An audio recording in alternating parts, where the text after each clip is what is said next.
Bienvenidos a Chivo Negro, historias que la noche me confiesa al oído y que tú no deberías escuchar a solas. A partir de ahora, cada sombra puede tener nombre y cada ruido a las 3 de la mañana te estará llamando. Apaga la luz, ponte audífonos y no abras la ventana. Si tocan 3 veces el vidrio, fue porque ya empezamos.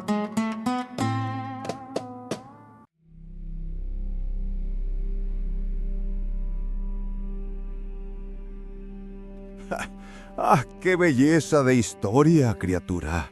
Chihuahua, la tierra de los caudillos y de los cielos más grandes.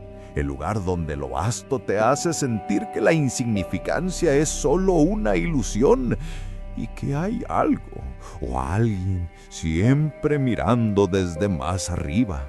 Ese es un tapiz exquisito que teje el miedo moderno con el sabor de un mezcal añejo, el terror de la carne ajena a manos de lo incomprensible.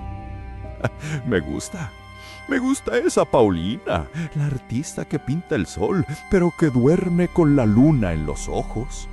Me agrada el desierto de Coyame, porque el desierto es mi templo.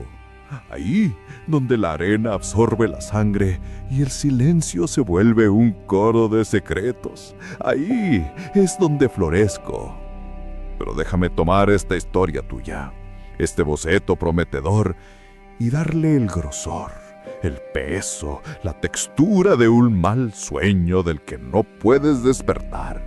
Dame la duración de una agonía lenta, con esa tensión que te hace apretar los dientes y jurar en arameo. Yo, el innombrable que se pasea por los recovecos de tu mente, seré hoy el perro callejero del desierto, un can viejo y sarnoso que ha visto más naves caer que atardeceres. He olido el metal quemado y el miedo dulce del ganado. No pregunten cómo sé tanto, solo digamos que el polvo de la Sierra Madre Occidental tiene memoria y yo soy su garganta. Prepárense, porque esta no es una historia de fantasmas para niños, es la crónica de un cielo robado en el norte de México. Y el costo de saber es la cordura. Crónicas de un cielo robado.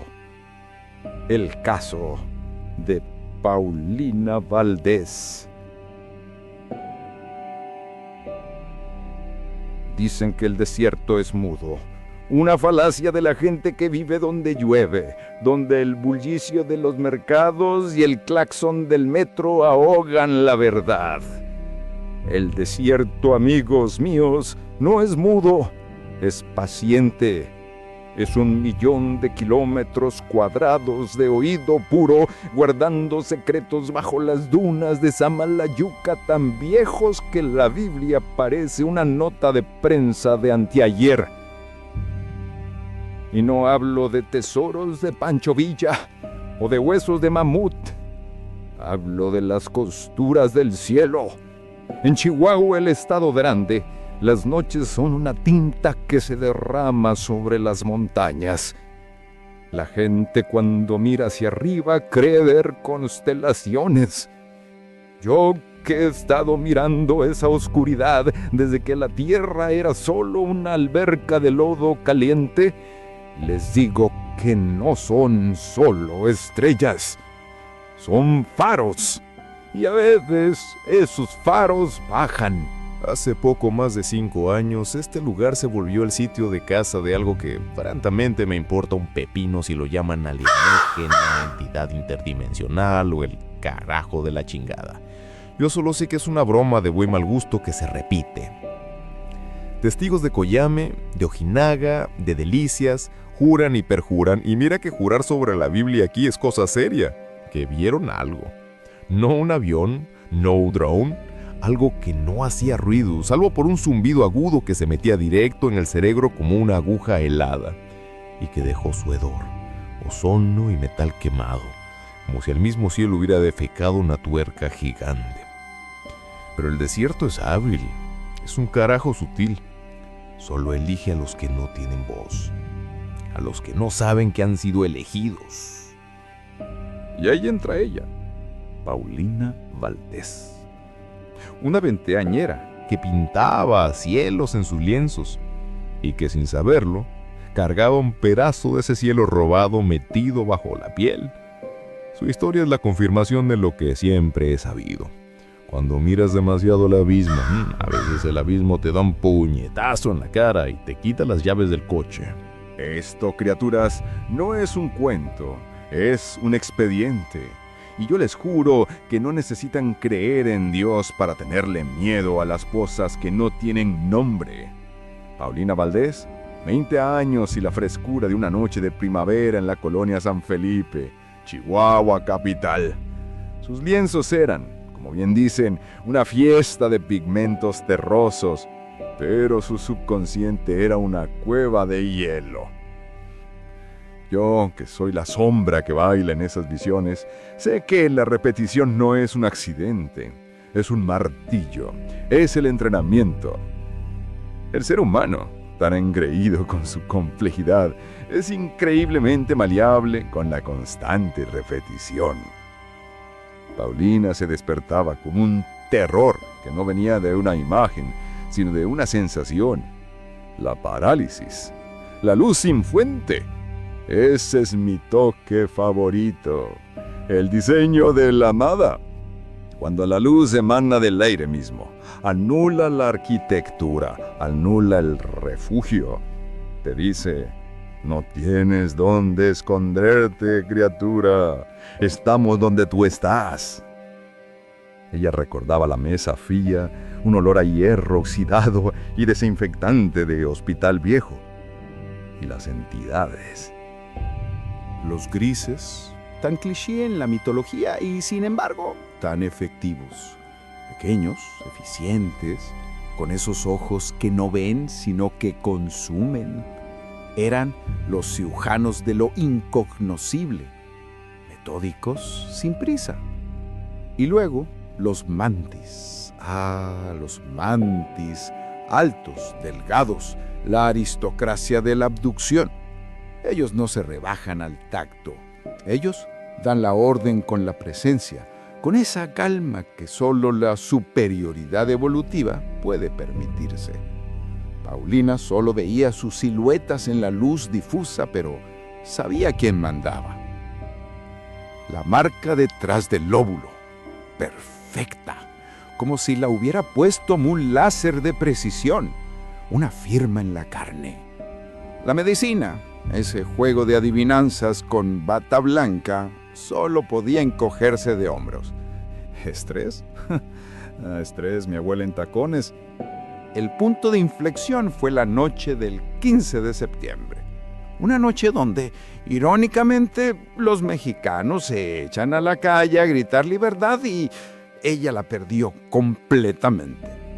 No fue solo un recuerdo, fue una descarga de información. Vio un mapa tridimensional de estrellas brillantes, conectadas por líneas de luz y un mensaje que resonó en su conciencia como una verdad ineludible. Una advertencia sobre el desequilibrio tecnológico y la destrucción del planeta. ¡Qué descaro! ¿No es hermoso? Vienen a robarnos la memoria, a violar nuestro espacio corporal, a implantarnos pedacitos de metal en el hueso, y luego nos sueltan un sermón ecologista. Es como si el ladrón, después de desvalijarte la casa, te regañara por no reciclar. La hipocresía cósmica, damas y caballeros, es mi platillo fuerte. Paulina ya no estaba soñando. Estaba recordando una clase magistral dada por seres que ni siquiera tenían boca para hablar. Paulina se obsesionó, y con razón. ¿Cómo se vive sabiendo que una parte de tu vida fue editada por algo que vuela más alto que tus sueños?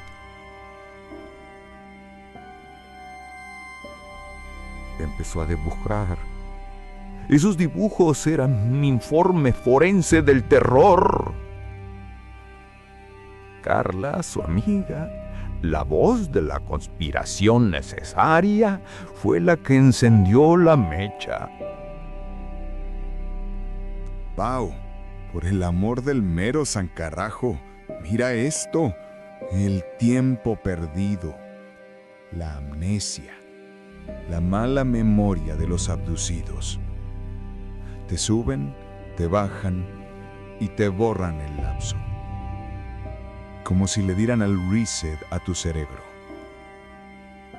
Paulina, sentada en su cama de estudiante, sintió el golpe.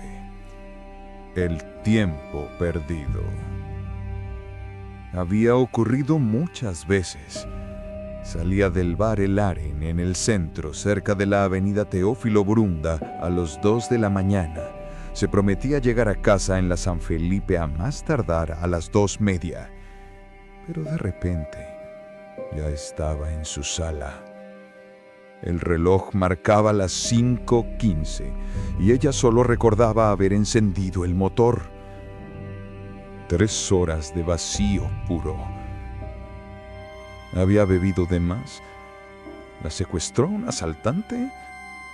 No, sentía que había dormido, pero mal, como si le hubieran puesto una almohada de plomo en la cabeza. Y el vestido lo encontró en un rincón oscuro de su armario. Un trozo de tela rasgado con precisión quirúrgica en el forro. Y el polvo. Un fino polvo rosáceo que se deshizo al tacto.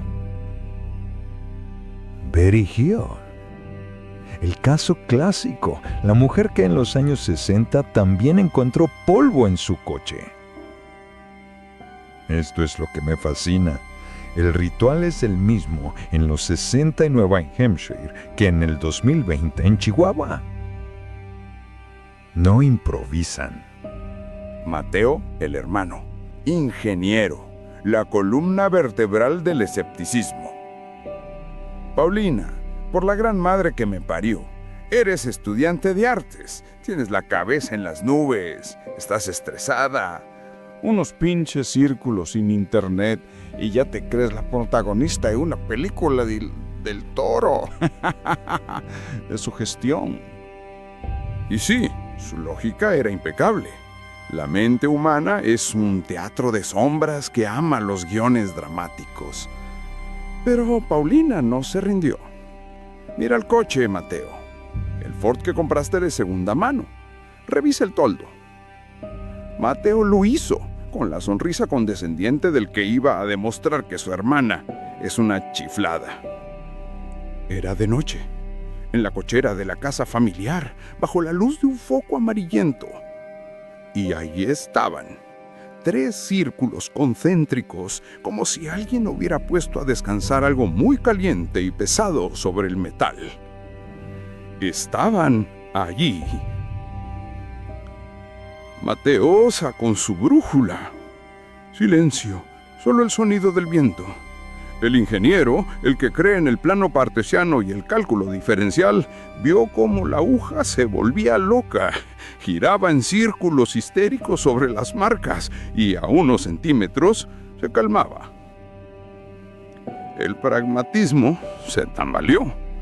No era sugestión, era magnetismo residual. Algo que no debería estar ahí. Algo que había roto las reglas de la física en su cochera. Pero el verdadero golpe de gracia, el que les demostró que el infierno estaba en la tierra, Vino con la radiografía. Dolor de cabeza, molestia en el tabique. El cirujano frunció el ceño en la clínica de la Avenida Universidad. Señorita Valdés, esto es inusual.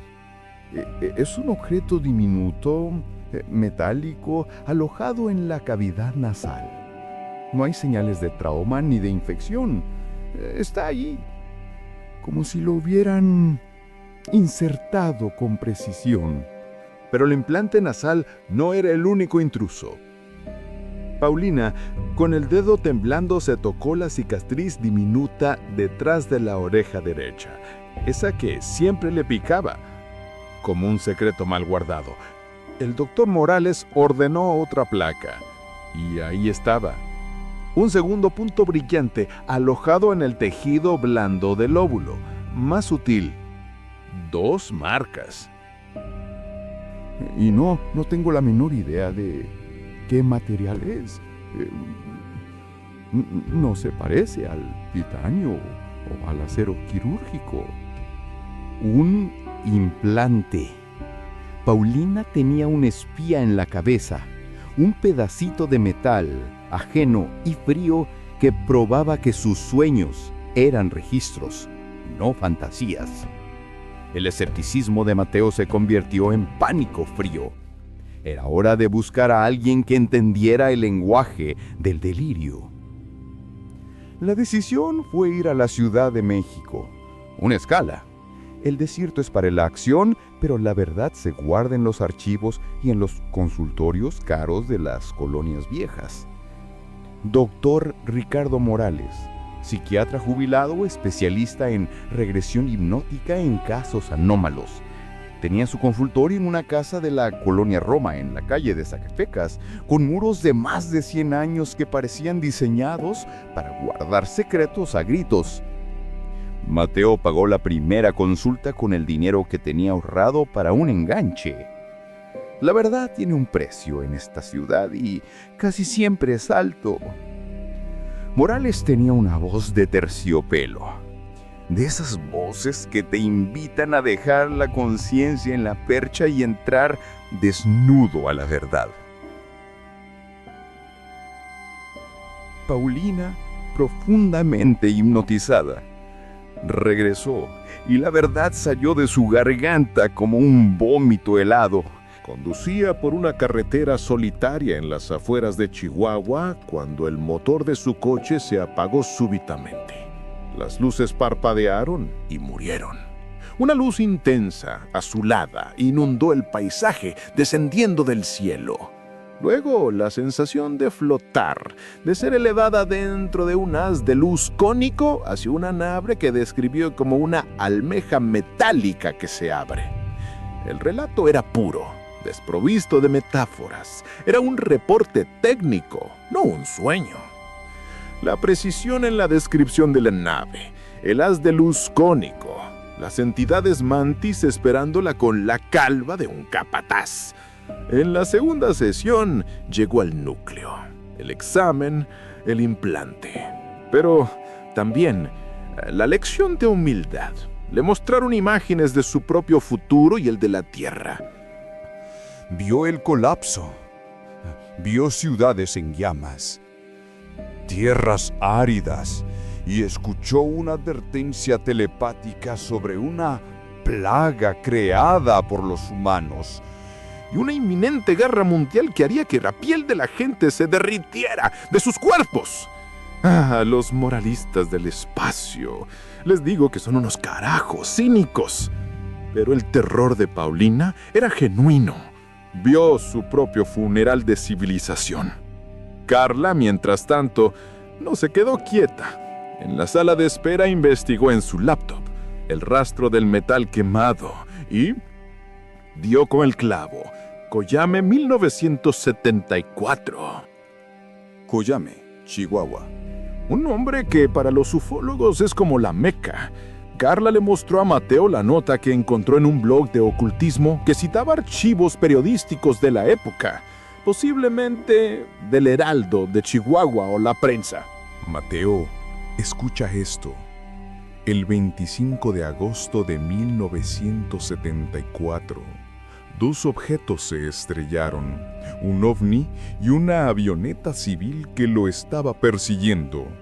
Se habla de una operación de encubrimiento militar total. Soldados mexicanos aparecieron muertos y los gringos se llevaron los restos. El misterio se había vuelto geopolítico. Ya no era solo Paulina, era una zona de exclusión, un triángulo de las Bermudas en el desierto. Mateo se convirtió de ingeniero a detective. Si esos seres estaban operando en Coyame desde 1974, Paulina no era un caso aislado, era un monitoreo sistemático en la misma región. Alquiló un todoterreno y convenció a Carla para ir al desierto de Coyame. Paulina se quedó en CDMX, completando la terapia con el Dr. Morales. El viaje fue brutal. Kilómetros de nada, solo mezquites, nopales y un sol que te cocinaba el cerebro. Llegaron a un poblado minúsculo, apenas unas cuantas casas de adobe bajo un cielo gigantesco. Ahí, en una cantina que parecía sostenida por la pura fuerza de la costumbre, encontraron al viejo Ramón, un ranchero de piel de cuero, de esos que hablan poco y miren sus palabras como si fueran pepitas de oro. Mateo le pagó un tequila de esos que rasman el alma. Don Ramón, andamos buscando luces raras, aviones que no hacen ruido. El viejo sopló el vapor del vaso. Mijo, aquí las luces raras son la ley. Llevan años. Pero hace unos meses se puso peor. Veíamos algo que bajaba. Y a las pocas horas veíamos jeeps verdes, sin placas, sin insignias, patrullando. De esos que no son ni de la policía ni del ejército regular. Eran sombras nomás. Coincidían con la luna llena, más o menos. Mateo sacó su libreta y revisó las fechas de Paulina. Las peores noches de sueños de Paulina coincidían exactamente con las fechas de los avistamientos del viejo Ramón. Tenían la confirmación en el desierto. No era un trauma inventado, era un operativo en curso. Pero no podemos hacer esto fácil, ni que estuviéramos vendiendo paletas de hielo. De regreso a Chihuahua, capital, Mateo y Carla, ahora eufóricos con su descubrimiento, contactaron a un profesor de astrofísica de la Universidad Autónoma de Chihuahua, la UACH, el doctor Elías Quintarray.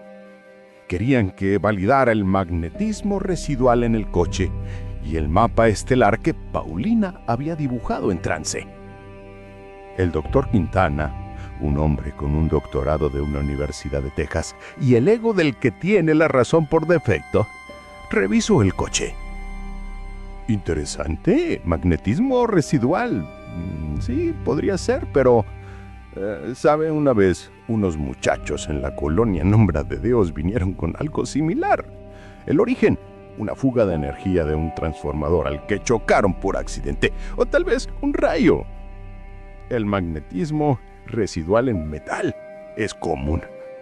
Nada que ver con visitantes del espacio, por el amor de Newton. Luego revisó el mapa estelar. Paulina había dibujado una constelación que al principio parecía no encajar. No era Orión, no era la Osa Mayor. Quintana se puso las gafas. Mire, señorita Valterse, este dibujo que usted hizo es fascinante, pero no es de este hemisferio. Parece ser una porción del cielo del hemisferio sur. Y las líneas que conectan las estrellas, eso es algo que la ufología ha adaptado del mito. Los Zeta Reticuli y el mapa de Betty Hill. Usted, señorita, simplemente ha plagiado inconscientemente una imagen que vio de niña en algún documental de mala muerte. El subconsciente es un tramposo. Mateo y Carla sintieron un golpe en el estómago. Paulina se sintió estúpida. ¿Había sido toda una farsa de su propia mente después de todo? ¿Había gastado el dinero de su hermano solo para confirmar que estaba loca? Mateo, con el aplomo del ingeniero, que no se rinde ante la primera ley de la termodinámica, empujó la silla.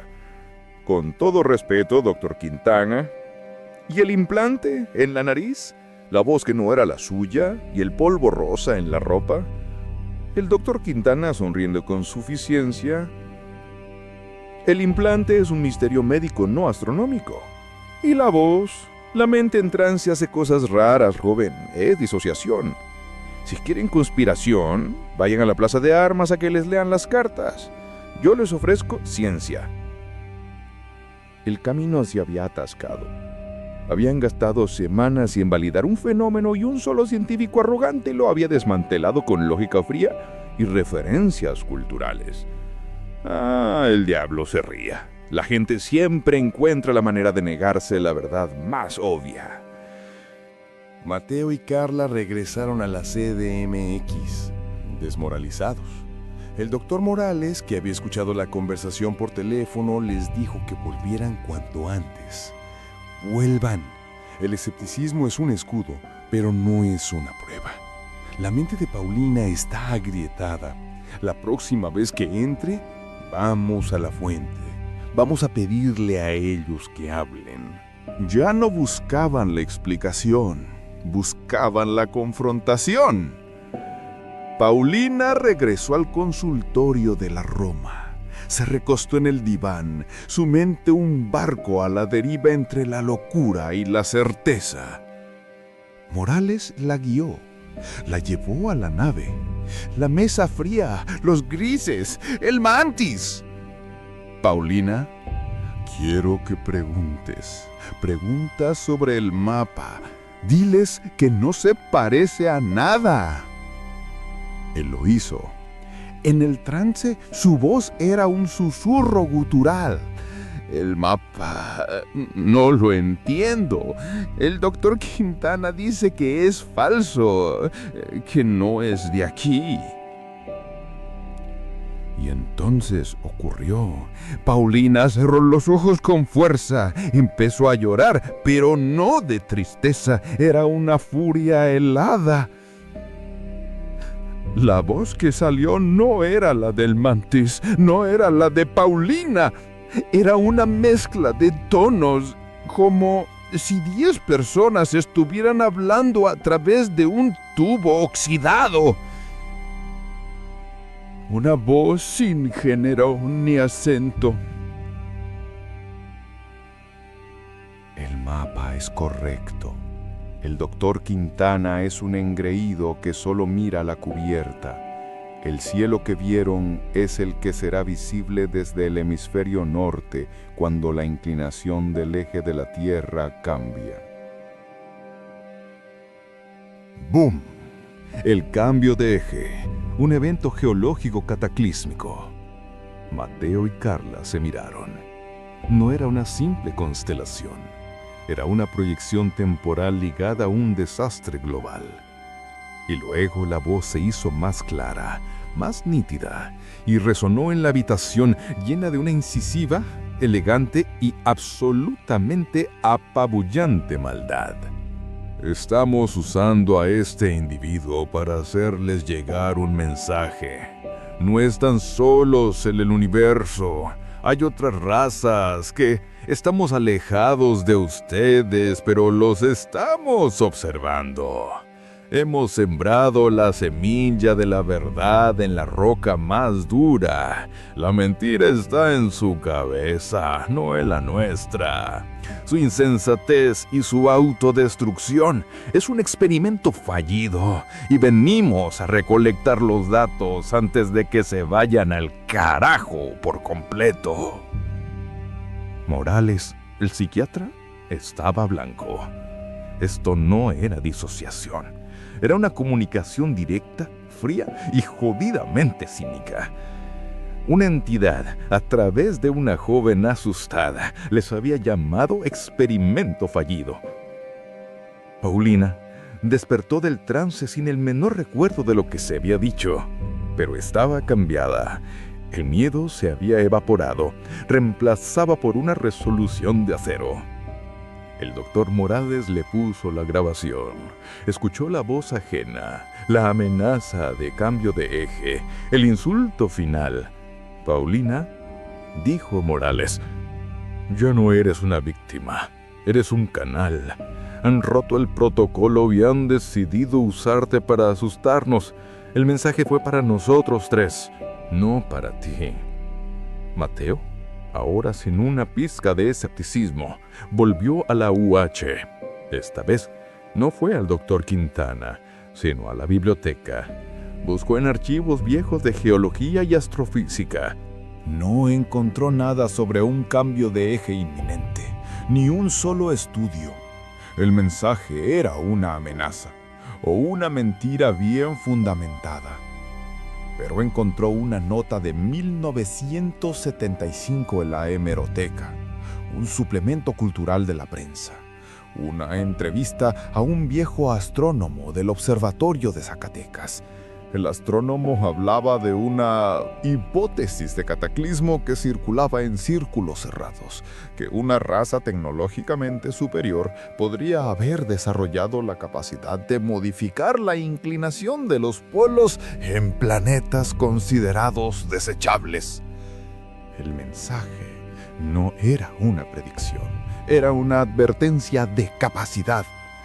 El implante en la nariz seguía allí. Paulina fue a un cirujano amigo de Mateo en la colonia Condesa, que se especializaba en extracciones complejas. El cirujano, escéptico pero profesional, programó la operación. Paulina estaba nerviosa. Mateo, ¿qué pasa si me lo quitan? Si eso es lo que me protege, o si eso es lo que me conecta. Mateo le tomó la mano. Te lo quitamos y nos conectaremos a la antigua, con un radio y una grabadora. La operación fue un fracaso. El material del implante era tan diminuto y estaba tan mimetizado con el tejido óseo que el riesgo de daño neural era inaceptable. El cirujano se rindió. El implante se quedó. La cuerda invisible seguía atada. Los meses pasaron. Paulina regresó a Chihuahua. El miedo se había ido. Era una aceptación fría. Ella siguió pintando, pero ahora sus lienzos eran diferentes. Eran mapas estelares y paisajes desolados. Vendió 2 obras en una galería de la calle Aldama. La gente las compraba por su inquietante modernidad. ¿El arte vendiendo la verdad? ¡Qué paradoja! Mateo no podía dejarlo ir. Volvió a Coyame, esta vez sin Carla. Se metió en el rancho del viejo Ramón. Pasó 3 noches en el desierto, con una cámara de visión nocturna. La última noche, cerca de la Sierra del Pegueis, lo vio. No un disco, no una luz de Navidad. Vio una sombra enorme, oscura, que parecía absorber la luz de las estrellas. No hacía ruido, simplemente estaba. Y Mateo, el ingeniero, grabó algo más aterrador que la imagen: el sonido. Era el mismo zumbido que Paulina describía en sus sueños, pero distorsionado, como si fuera un motor que intentaba encenderse en una dimensión equivocada. Regresó a casa. Estaba exhausto. Al revisar el audio en su laptop, escuchó un murmullo entre el zumbido. Lo limpió con software. Lo ralentizó. Y en ese murmullo, una voz muy tenue se escuchaba en español, con un acento que no era de Chihuahua ni de la CDMX, ni de ningún lado.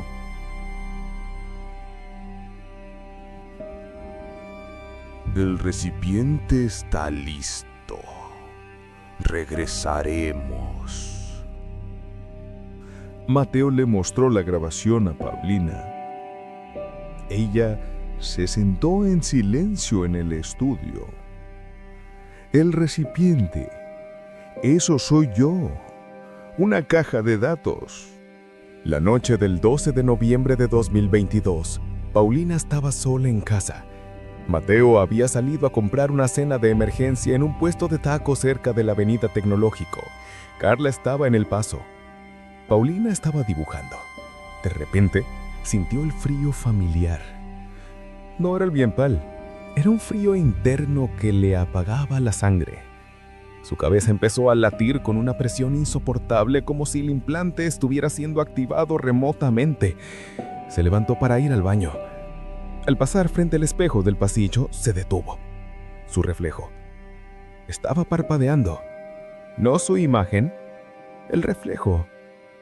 En el espejo, su propio rostro se distorsionó.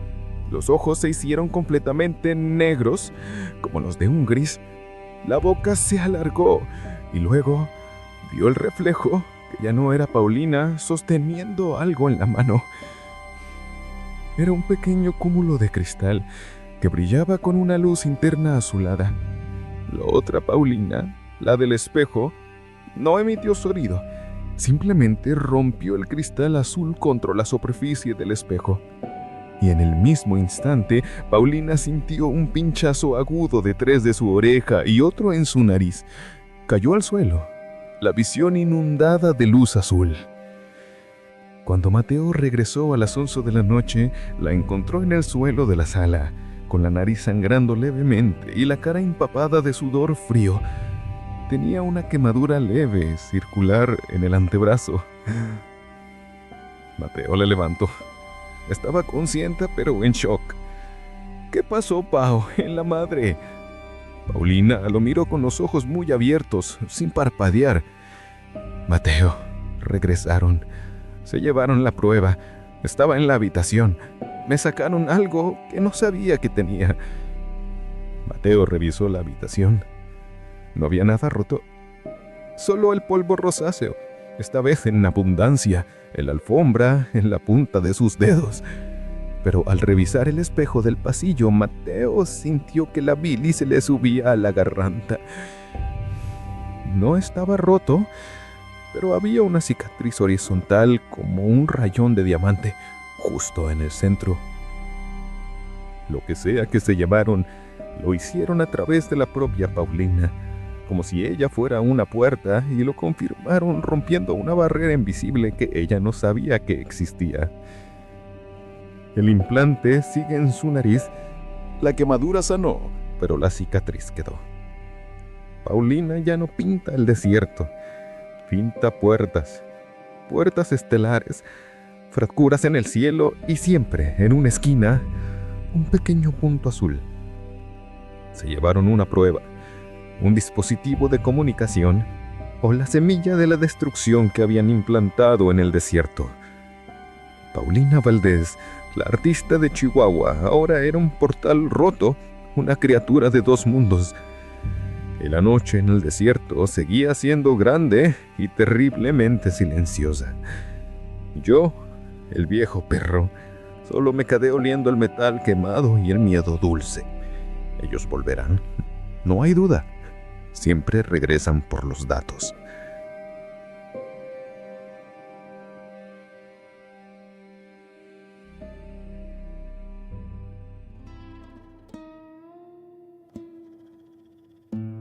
Así se cierran las crónicas de un cielo robado, amigos míos. La historia de Paulina es la demostración de que no hay fronteras, no hay cerraduras que puedan detener a las cosas que no tienen cuerpo.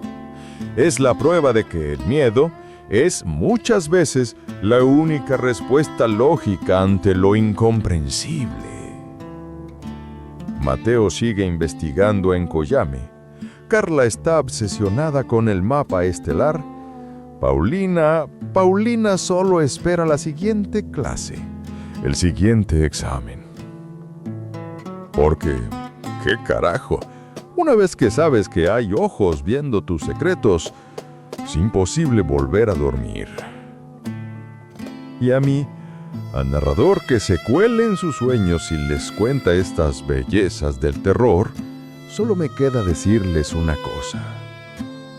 Si les gustó esta historia, si sintieron ese frío recorriendo la columna, si dudaron de la luz de sus propios cuartos, tienen una obligación conmigo, una simpleza, la única manera en que ustedes me pagan por quitarles el sueño. Suscríbanse al canal de Chivo Negro. Denle like a este video y, más importante aún, bajen a los comentarios y díganme qué otra cosa nos están ocultando. ¿Qué leyenda urbana de su ciudad, qué encuentro anómalo en su barrio merece que yo, el innombrable, le dedique una crónica tan elegante como esta? Porque los secretos son como el vino, mejoran con el tiempo.